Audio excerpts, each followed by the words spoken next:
ಪ್ರತಾಪ್ ಸಿಂಹ ಮತ್ತು ಪ್ರಿಯಾಂಕ್ ಖರ್ಗೆ ನಡುವೆ talk fight ಜೋರಾಗ್ತಿದೆ. ಸಿಂಹ ಅಲ್ಲ ತೋಳ ಎಂದಿದ್ದಕ್ಕೆ ಪ್ರತಾಪ್ ಸಿಂಹ ಈಗ ವಾಗ್ದಾಳಿಯನ್ನು ಮಾಡಿದ್ದಾರೆ. ನನ್ನನ್ನ ಯಾವ ಪ್ರಾಣಿಗೆ ಬೇಕಾದ್ರೂ ಹೋಲಿಸಿ, ಗ್ಯಾರಂಟಿಯಲ್ಲಿ ಹೇಳಿದಂತೆ ವಿದ್ಯಾರ್ಥಿಗಳಿಗೆ ನಿರುದ್ಯೋಗ ಭತ್ಯೆಯನ್ನ ಕೊಡಿ ಅನ್ನೋದಾಗಿ ಹೇಳಿದ್ದಾರೆ.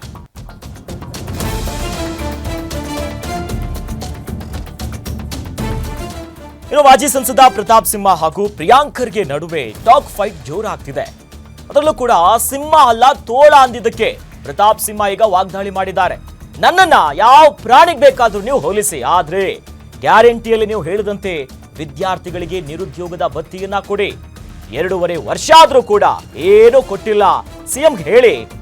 ನಿಮ್ಮಂತ ಎಲ್ಲರೂ ಕೂಡ ಅದೃಷ್ಟವಂತರ ಅಲ್ಲ ಸರ್ ಅಂತಾನೆ ನಯವಾಗಿನೇ ಲೇವಡಿ ಮಾಡಿದ್ದಾರೆ. 12ನೇ ಕ್ಲಾಸ್ ಓದಿದ ನಿಮ್ಮ ಬಳಿ ಸಾವಿರಾರು ಕೋಟಿ ಆಸ್ತಿ ಇದೆ, ಕಾರು ಬಂಗ್ಲೆ ಎಲ್ಲ ಇದೆ. ನಿಮ್ಮಂತ ತಂದೆ ಯಾರಿಗೂ ಸಿಗಲ್ಲ. ನಮ್ಮಂತ ಬಡವ ಹಿನ್ನೆಲೆಯಿಂದ ನಾವು ಬಂದಿದ್ದೀವಿ, ಬಹಳ ಜನ ಇದ್ದಾರೆ. ಹೀಗಾಗಿ KIDBಯಿಂದ ಜಮೀನು ಕೊಟ್ಟು ಜನರಿಗೆ ಕೆಲಸ ಕೊಡಿ. ನನ್ನ ನಿಂದಿಸೋದ್ರಿಂದ ಏನಾಗಲ್ಲ, ನಿಂದಿಸಿದ್ರು ಕೂಡ ಪರವಾಗಿಲ್ಲ ಅನ್ನೋದಾಗಿ ಪ್ರತಾಪ್ ಸಿಂಹ ಲೇವಡಿಯನ್ನ ಮಾಡಿದ್ದಾರೆ. ಪ್ರಿಯಾಂಕ್ ಖರ್ಗೆ ಅವರ ಮಾತಿಗೆ ನಗುನಗುತ್ತಾನೆ ಒಂದು ರೀತಿಯಾಗಿ ವ್ಯಂಗ್ಯವಾಗಿನೇ ಲೇವಡಿಯನ್ನ ಮಾಡಿದ್ದಾರೆ.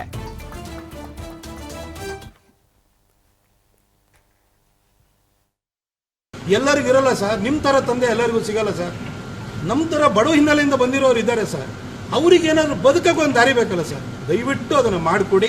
ನನ್ನ ದಿನಾನು ಬೈರಿ, ಆದರೆ ನಮ್ಮ ಹುಡುಗರಿಗೆ ಕೆಲಸ ಸಿಗಬೇಕು. ಈ ಸಾಫ್ಟ್ವೇರ್ ಇಂಡಸ್ಟ್ರಿಯನ್ನು Tier 2 Tier 3 ಸಿಟಿಗೆ ತೆಗೆದುಕೊಂಡೋಗಿ ಆಂಧ್ರ ಪ್ರದೇಶದಲ್ಲಿ ₹1 1 ಎಕರೆ ಜಾಗವನ್ನು ಇವತ್ತು ಟಾಟಾದವರಿಗೆ ಬೇರೆ ಬೇರೆ ಕಂಪನಿಯವರಿಗೆ ಕೊಡ್ತಾ ಇದ್ದಾರೆ. ಆ ಥರ ನಮ್ಮ KIDB ಲ್ಯಾಂಡನ್ನು ಕೂಡ ಕೊಟ್ಟು ಇನ್ನೂ ಇಂಡಸ್ಟ್ರಿ ಬರಲಿ, ಚಿಕ್ಕ ಚಿಕ್ಕ ನಗರಗಳಲ್ಲಿ ಬರಲಿ, Tier 2 Tier 3 ಸಿಟೀಸಲ್ಲಿ ಬರಲಿ ಸರ್. ನೀವೇ ಒಂದು ಯಾವ ಸಿದ್ಧಾರ್ಥ ಬುದ್ಧ ಅಂತೇಳಿ ಟ್ರಸ್ಟ್ ಮಾಡಿಕೊಂಡು ನೀವೇ KIDB ಲ್ಯಾಂಡನ್ನು ಹೊಡ್ಕೋಬೇಡಿ ಸರ್. ದಯವಿಟ್ಟು ಆ ಲ್ಯಾಂಡನ್ನು ಕಂಪ್ನಿಗಳಿಗೆ ಕೊಟ್ಬಿಟ್ಟು ನಾಮಿನಲ್ ಪ್ರೈಸಲ್ಲಿ ಕೊಟ್ಟು ಅಲ್ಲಿ ಅವ್ರು ಬಂದು ಕಂಪ್ನಿ ಸೆಟಪ್ ಮಾಡಿ ಅವರು ಅಲ್ಲಿ ನಮ್ಮ ನಿರುದ್ಯೋಗಿ ವಿದ್ಯಾವಂತರು ಯಾರಿದ್ದಾರೆ ಅವ್ರಿಗೆ ಕೆಲಸ ಕೊಡೋಂಗಾಗಲಿ ಸರ್. ಅಷ್ಟು ಮಾಡ್ಬಿಡಿ ಸರ್. ನಾನು ನಿಮಗೆ ಕೈ ಮುಗಿತೀನಿ ಸರ್. ನನ್ನೊಂದು ದಿನ ಬೈರಿ ಸರ್, ಆದರೆ ನಮ್ಮ ಯುವಕರಿಗೆ ಕೆಲಸ ಕೊಡಿಸೋಂಥ ಕೆಲಸನ ಮಾಡಿ. ನೀವೇ KIDB ಲ್ಯಾಂಡ್ ಹೊಡ್ಕೊಳಕ್ಕೆ ಹೋಗಬೇಡಿ ಸರ್.